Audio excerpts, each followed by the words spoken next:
Hello friends, இந்த வீடியோவில் நம்ம ஒரு ஒர்த்தான பிளேஸுக்கு தான் போய் பார்க்க போகிறோம். ஏற்காட்டில் கூட இந்த அளவுக்கு வியூஸ்லாம் இருக்கான்னு கேட்டால் அது சந்தேகம் தாங்க. ஆனால் நம்ம அறுநூத்து மலையில் சூப்பராக இருக்குங்க. காலப்பாடியிலேருந்து பேலூர் குறிச்சி வழியாக 35 கிலோமீட்டர் வந்தால் நம்ம அறுநூத்து மலையை பார்க்கலாங்க. வர வழியிலேயே புழுதிக்கோட்டை டேமையும் நம்ம பார்க்கலாம். அது மட்டும் இல்லைங்க, வர வழி ஃபுல்லாக பச்சை பசேர்னு பாக்கு மரம் தென்னை மரம்னு அதுவே நமக்கு ஒரு சூப்பரான ஃபீல் கொடுக்கும். மலையில் போகிற ரோடு பார்த்தீங்கன்னா ஓரளவு குறுகிய ரோடு தான். இதில் சின்ன சின்ன பென்ஸும் இருக்கும். ஸோ டிரைவ் பண்ணும்போது கொஞ்சம் பார்த்து கேர்ஃபுல்லாக டிரைவ் பண்ணுங்க. மற்ற ஹில் ஸ்டேஷன்லாம் பார்த்தீங்கன்னா பொதுவாக நம்ம மேலே ஏறி தான் ஸ்பாட்டை போய் பார்க்கணும். ஆனால் அறுநூத்து மலையை பொறுத்த வரைக்கும் நம்ம டிராவலியே என்ஜாய் பண்ணலாங்க. அந்த அளவுக்கு வழி ஃபுல்லாவே சூப்பரான வியூஸ் நிறைய இருக்கு. நம்ம போற வழியில நிறைய சின்ன சின்ன கிராமங்களை பார்க்கலாம். இங்க பெரும்பாலும் விவசாயம் தான் செஞ்சிட்டு இருக்காங்க. அதுல பார்ட் செய்யறாங்க. ஒரு சில ஏரியாவில் பாத்தீங்கன்னா பாக்கு கன்று வச்சிருக்காங்க. ஒரு சில ஏரியாவில் சாமந்தி பூ மாதிரி பூந்தோட்டங்கள் வச்சிருக்காங்க. ஒரு சில ஏரியாவில் நெல் போட்டுருக்காங்க. அது மட்டும் இல்லாம சோளக்கதிரும் நிறைய இடத்துல வச்சிருக்காங்க. நீங்க ஏற்காடு போனா கூட இந்த மாதிரி ஒரு வியூ பார்க்க முடியாதுங்க. நம்ம அறுநூத்து மலை போற வழியில இங்க பாருங்க, நீங்களே பாருங்க எப்படி இருக்குதுன்னு.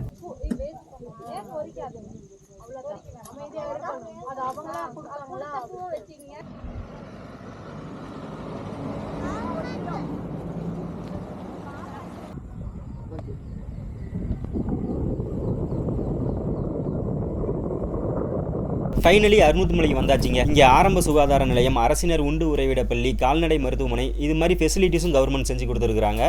இந்த இடம் தாங்க, இந்த இடத்து வரைக்கும் தான் பஸ்லாம் வரும். பஸ் வந்து இந்த இடத்துல அந்த மரத்தை சுற்றி அப்படியே ஒரு ரவுண்ட் அடித்து திரும்பி வரும். நம்ம இங்கேருந்து அறுநூத்து மலை வியூ பாயிண்ட்டுக்கு போனால் இன்னும் 1 கிலோமீட்டர் போகணும்.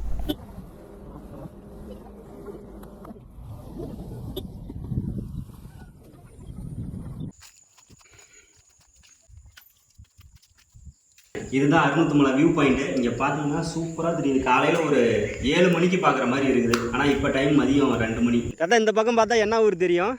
இந்த பேர் வாழாம்பட்டி, கோட்டாத்துப்பட்டி, அனுப்பூர் எல்லாமே தெரியுங்க.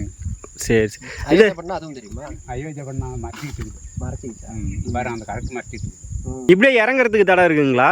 கோடித்தாடு தான் குட்டி நடந்து பண்ணினா வாழாம்பட்டி போய் சேர்ந்துக்கலாம். அங்கேருந்து அப்படியே அனுப்பூர் வந்துடலாம். அனுப்பூர் வந்து கோட்டாத்துப்பட்டி போயிடலாம். சரி சரி.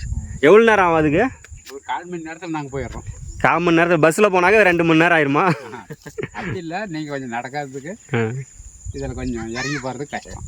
வியூ பாயிண்ட்டுக்கு பக்கத்துலேயே ஒரு கோயில் இருக்குது. இங்கே வந்து செப்பல் போட்டு போகக்கூடாது அப்படின்னு சொல்லி உள்ளூர் மக்களோட வேண்டுகோள்.